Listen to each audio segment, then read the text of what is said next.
ಎಲ್ಲರಿಗೂ ನಮಸ್ಕಾರ. ಇವತ್ತಿನ ರೆಸಿಪಿ ಬಟಾಟೆ ಅಂಬಡೆ.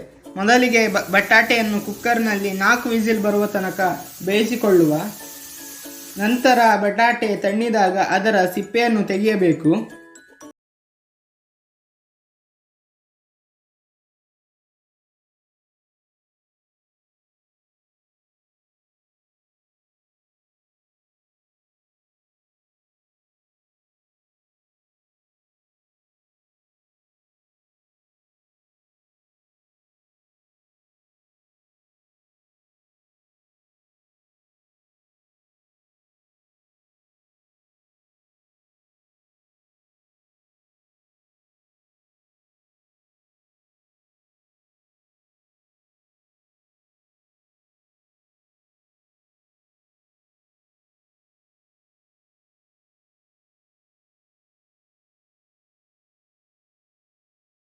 ಕೊಂಡು ಉದ್ದಿನ ಬೇಳೆ ಕೆಂಪು ಬಣ್ಣಕ್ಕೆ ತಿರುಗುವ ತನಕ ಕಾಯಿಸಿ.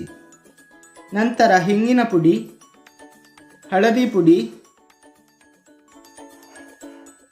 ಮೆಣಸಿನ ಪುಡಿ ಸೇರಿಸಿ ರುಚಿಗೆ ತಕ್ಕಷ್ಟು ಉಪ್ಪನ್ನು ಸೇರಿಸಿ ಬೆರೆಸಿಕೊಳ್ಳುವ.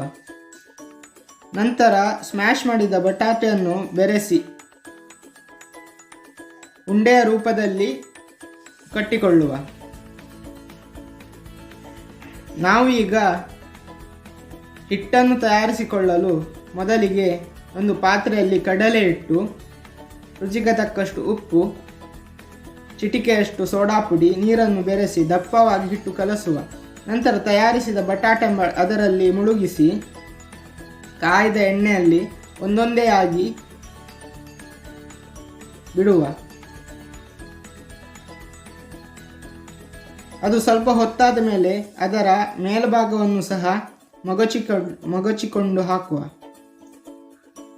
ಯಾಕೆಂದರೆ ಎರಡೂ ಭಾಗವು ಸರಿ ಬೇಯಬೇಕು. ಈಗ ನಮ್ಮ ಬಟಾಟೆ ಅಂಬಡೆ ಸವಿಯಲು ಸಿದ್ಧ. ಧನ್ಯವಾದಗಳು.